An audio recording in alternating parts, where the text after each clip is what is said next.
Kalingap, magandang gabi po sa inyo lahat mga Kalingap. Dito na po ako, Terminal 3, New Delhi. Meron po yung mamasama po yung balita, mababalik na po si Kuya Robin. Dahil po meron pa yung problema yung paper at passport niya. Kasi po yung problema po yun, pag mauwi siya India, yung nangyari si Papa, mangkailangan po yung isang embassy stamp sa New Delhi, Philippine Embassy. Pero kalimutan na siya si Kuya Robin dahil po si Papa hindi siya matanda doon. Pero okay lang po yung mga Kalingap na yung land na po yung flight niya. Mamamaya po mga labas na po siya dito.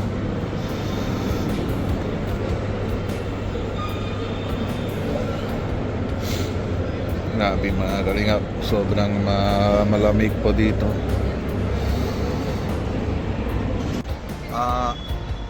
Pati po mga Kalingap, matawag na po si Ate Edna kasi yung message na immigration ng Manila kay Ate Edna, wag po na daw po mabalik na po agad sa Pilipinas. Kasi po yung pag may ganito po nangyari, mga hindi malabas na siya doon sa Manila sa airport, hindi siya labas na Kuya Robin, mamabalik siya dito, automatic po nangyari po yung yung blacklist po. Pero asikaso na po yung ate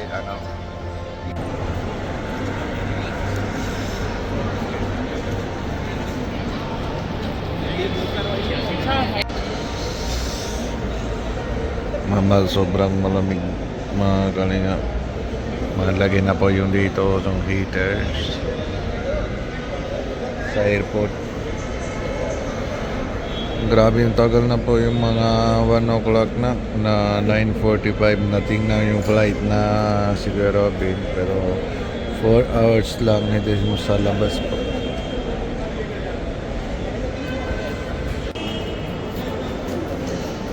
So घर आ गया तो टाइम बोला था मैंने करना हाँ? क्या कि दसिया हजे मुक्कियां नहीं मैंने लगा दूजियां हो जेडे डडे जे पया हो मैंने मचा के जाने लगे पहले.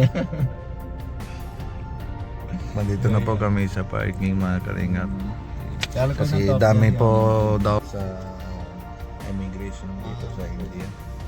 Pero okay lang po. ਹੁਣ ਮੈਨੂੰ ਉਹ ਇੱਕ ਮਿੰਟ At ਗੱਲ least ਸੁਣੀ po. Yan pa mga Kalingap, dating na po kami dito sa restaurant. Makain na po kami kasi madaling araw po. May hindi po kami kumakain. Tapos si Kuya Robin. Kumusta na? hindi ko pwede sabihan na okay lang. Anong bang nangyari? Hindi okay. Anong ba nangyari? Ang dami nangyari sa dalawang araw na ito. Puro lang mga hindi naman masama. Parang negative baga naman. Di ba yung una mapunta tayo mga Amritsar. Oo, iba napunta tayo sa Amritsar na baga na cancel yung flight natin. Umuwi na naman. Tapos Pichang 7, mapunta tayo ulit ng umaga ulit. Oo, tapos may dating ka doon. Ano yung sabi nila yung sa immigration pag madating ka doon? Hindi, bago ako nang dating doon, pag na Malaysia, haba yung ko. Yung stay ko, stopover ko doon, 12 oras, pagod ng pagod. Tapos pag nabiyahe ako doon, dating ako sa Manila, 12:20.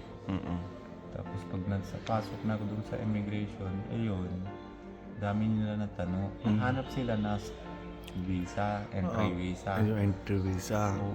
Tapos, Ano yung hindi mo alam yun? Di ba yung mga tanong-usap na tayo, di ba? Ano, okay na ba yung visa? Tanong mo si ate, si ate Edna. tapos si Ate Edna, nausap ko din. Sinabi naman din si Ate Edna na daan daw ako na sa immigration, gano'n sa embassy. Kala ko nasa Manila. Kala ko sa Manila, hindi dito. Kaya yun nangyari. Problema. Naisip ko sa Manila, kaya mali din ako. Kung daan ako sana sa embassy dito sa New Delhi, sa India, ayos na sana. Papasukan. Pero kasi bad situation lang doon si dahil si Papa, siguro makalimutan na yung hindi mo. Tapos, hindi kasi una, naisip ko din na ito kasi bago ako ma-exit sa Philippines, sinabi naman sila, kailangan ko naman na dapat bago naman January 12 nagpapasok na ako sa Philippines. Tapos isip ko, ayos pa man na kasi hindi pa naman ng January, pitsa 8 pa lang nandun na ako. Nahanap sila yung stamp sa passport. Wala naman na stamp sa passport, pero yung kung ang paliwanag sila na ayos, kaso lang yung bagang pagbago ako ma-accept sa Philippines, alam mo naman patay pa lang si Papa dito ko. Kasi hindi kami sinabi sa iyo malayo man nangyari. Oo.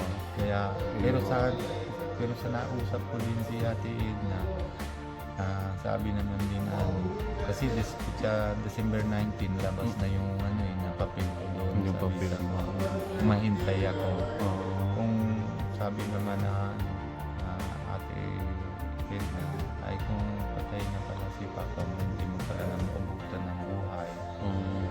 Hindi pwede na sana mahintay na yung bangkay pagka nalalagay sa freezer. Hindi, sana madagdag na lang yung araw para makuha ko sana yung visa bago ako maalis doon. Para pagbalik ako, wala na sana problema. Dire-diretso lang. Ngayon, sinasayang lang yun na mabutan tayo ng mga 100,000. Tama. Kasi mahal yung ticket na bibili natin. Tapos ang bayad pa ako sa immigration doon na per day. 24 oras, $100. Kung matagal pa ako doon, hindi madagdag pa yun. Isang araw 100, di ba? 24 oras. Ito 100. Tapos 5,000. salamat natin si Kuya Rab. Mga hiram po tayo 65,000 yung parang bigla lang yun, di ba? Bigla. Hindi naman, wala naman pati sa sobra talaga ako ng salamat sa Kalina Rab kasi talaga na yung sabi naman na si Kuya Balde kasi Kalina Rab, one Kalingap, one family. Diyan na yung talaga, diyan mo nakikita na talaga kahit wala vlog, basta matulong. Kahit isip natin, binabayaran na natin yun, nahiram natin sa kanya. Malaking bagay, di na sino naman na nagtiwala na gaganyan, bigla na papahiram sa iyo ng pera na ganito, di ba? Tama. Kaya yun. Pero alam mo 'di ba, unang plano, yung plano na ang plan ko, tapos usap din tayo. Pagdating ka ng New Delhi, diretso tayo Philippine Embassy. Tapos manggukuha natin yung stamp. Yun ang din naisip ko. Yun lang, 'di ba? Kasi maaga na yung Pero maaga, alas 10 punta sana tayo sa embassy. Kaso lang na yun, iba na kanina, nasabi mo sa akin. Kanina mahapon mausap na ako si Ate Edna. Sabi niya, mahintay ka lang, wag mo na mamabalik na agad si Kuya Robin kasi may asikaso si Ate Pia doon mabukas. Maalam na natin requirements lang dalang doon sa immigration. Pag clean lang yung yung record mo, yung violation mo yung konti, yung para pagtanggal na, mapunta tayo yung embassy ng Philippine Embassy New Delhi. Tapos kuha natin yung stamp, yung A-visa. Tapos usap din ako doon sa sir dito trabaho sa Philippine Embassy, yung tulungan sa akin yung dati, yung uwi na Ate Rowena. Tapos mausap din ako siya. Sabi niya, online pa daw apply yung e-visa. E-visa. E-visa, entry visa, e-visa, parehas. Entry visa. Oo. Tapos yun naman na ano, Tapos meron banda ba ano, basta mga hintay natin. Ay, basta andito na po yung mga kalingap, yung dinner natin. Thank you. Yung na mausap na ako si yung sabihin ng ano ng online na apply natin. Tapos na yun naman priority lang, mahintay na po natin. Pag may tawag na Ate Edna, mga okay na, pag sabihin niya si Ate Edna okay na. Saka okay naman kung man yung lakad ni Pia. Oo, natin, pag okay. na. Oo, pag okay Kasi naman. kaso na natin mamaya, papausap na ako na kay Kalinga Palvin, mamaya usapan ko din siya para mapaghiram siya ng mga ni Pia pamasahe para pupunta ng immigration. Nakasikaso na agad. Tapos tingnan na natin kung ano sabi ng Pia. Tapos nagkawa din ako kay Pia kasi pag na-apply Mahirap. naman si Kuya Alvin, ano na, iyak na siya eh. Kahit hindi siya napapahalata sa camera na pero naiyak na talaga siya, naramdam ko yun eh.